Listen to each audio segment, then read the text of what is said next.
Bismillahirrahmanirrahim. Dear viewers, welcome to the series titled Demystifying Islam. We have selected to address some issues under the title Demystifying Islam for the purpose of revisiting some of the preconceived notions. I have noticed over a long period of time that there are many things in our minds that we have grown up with, and we need to revisit them. We need to analyze them once again, and we need to critically evaluate all those notions one by one in order to develop a fresh outlook and in order to direct our thinking in a certain direction. As for today, the topic for discussion is the division of knowledge into religious and secular categories. This is something which from a very early period of my life I have been thinking about, and I have not been comfortable. As I kept studying, reflecting, and reading, I found out that this division of knowledge into religious and secular is really not supported by Qur'an and by the ideals of Islam. For example, according to Qur'an, there are three sources of knowledge. One of the three sources is Ayatul Afaq, the signs in the universe. In other words, the universe is a source of knowledge. From the smallest dust particles to the biggest planets, everything in the universe is a source of knowledge. The second source of knowledge is Ayatul Anfus, that is the signs in the human beings. This is again a very huge topic and a very huge subject, or a door of knowledge. The third source of knowledge according to Qur'an is Ayyamullah, that is the history.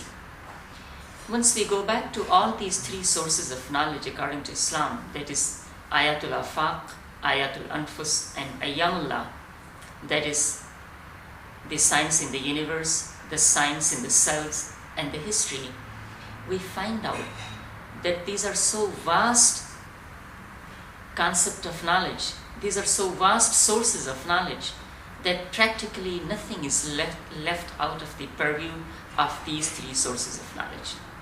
And anything that comes under these three sources of knowledge, and everything comes under these three sources of knowledge, is actually under the purview of Quranic knowledge. If this is the case, then we need to analyze and we need to contrast our own understanding and perception of knowledge. Then we find that if we divide knowledge into religious and secular categories, or in the categories of dini and dunyavi, then it's not a right categorization, it's not the correct classification of knowledge. But even though it is not correct, even though it is not right categorization, and even though Quran does not believe in any such classification of knowledge, but we deeply believe in this classification, this is not a problem. The problem begins with the impact, deep impact of this deep division in our minds. The impact that we see of this deep division of knowledge into religious and secular categories is that our education system has gone into two divergent streams. One is the dini stream and the other is the dunyavi stream. One is the traditional stream, the other is the modern stream. One is the religious stream and the other is the secular stream. This division of knowledge in these two categories and the flowing of the channel of knowledge in divergent streams has left a very deep-rooted impact in the Muslim societies and on the Muslim minds. One thing which I would like to explain here is the fact which I have noticed after thinking about it for a long period of time, is that the people who take to the modern stream of knowledge, or the so-called secular stream of knowledge, or to the dunyavi stream of knowledge, they have developed a self-doubt, rather a feeling of guilt within themselves.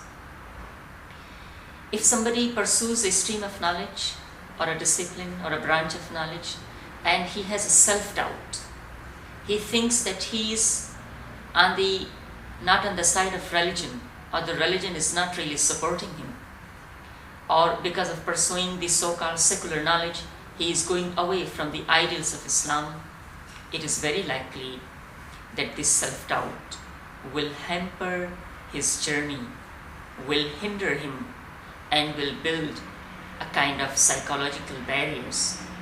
And we have seen it. We have seen it in the fact that this hampers excellence. It is not that the Muslims are less educated. They are educated. They are qualified, a huge number of them. But the problem is that they have a self-doubt. Because of the self-doubt, the excellence is missing. And in this cutthroat competition world, in this world of fast technology, and in this world where how much we contribute to the total fund of knowledge and human experience matters a lot, if we develop self-doubt and we suffer from lack of excellence, it is certainly going to tell heavily on the Muslim Ummah as a whole. And this is precisely what has happened. So self-doubt or the feeling of guilt on the side of those, or in the minds of those who have taken to the so-called secular stream of knowledge. Now, on the other hand, the religious stream of knowledge, because they admittedly are on the side of deen, which is already divided from dunya, then they do not think that everything that they study, everything that they get to know from deen, everything that they study and read from Qur'an and Sunnah, they have to relate it with the life. They have to apply it in the world. They don't necessarily think so. Because as far the world is concerned, they have kind of given it over to the side of those who are into the secular education.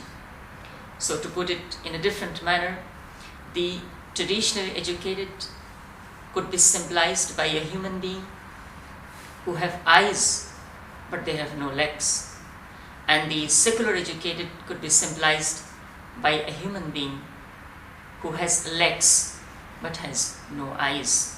For example, they are well versed with the modern languages, they are very good in technology, but they do not have higher purposes behind what they are doing. They too don't have the whole picture.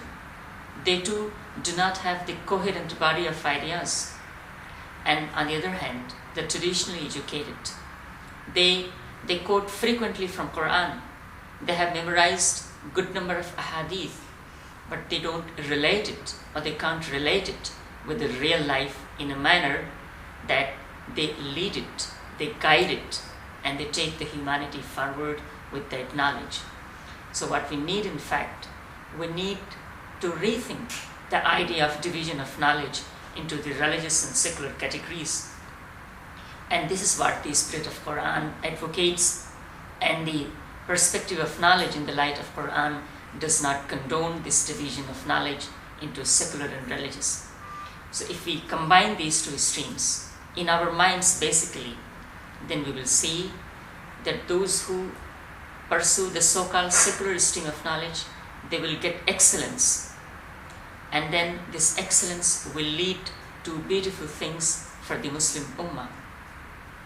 This division, however, exists very deeply in our minds, and we have grown up with it. So every time we think about it or we hear about it, let us question ourselves, does this division of knowledge into religious and secular go along harmoniously with Qur'an, or it does not? And obviously it does not. This is why the earlier generations of Muslims, when they had the holistic concept of knowledge, then they were the pioneers, they were the founders of sciences, of knowledge, and they contributed to the human fund of knowledge and human experiences for which the world is indebted till today. This is what we need to go back and revisit again. So this was one of the topics today, that is the division of knowledge between dunya and deen. This is something we have to think about once again and reflect over it for a significant period of time, because once we are able to bridge this gap and merge these two streams of knowledge into one, mainly in our mind before any other place, we will see that it will lead to something beautiful and something good, which will be beneficial for the entire humanity. This is what the humanity is waiting for. Thank you very much. Assalamu alaikum.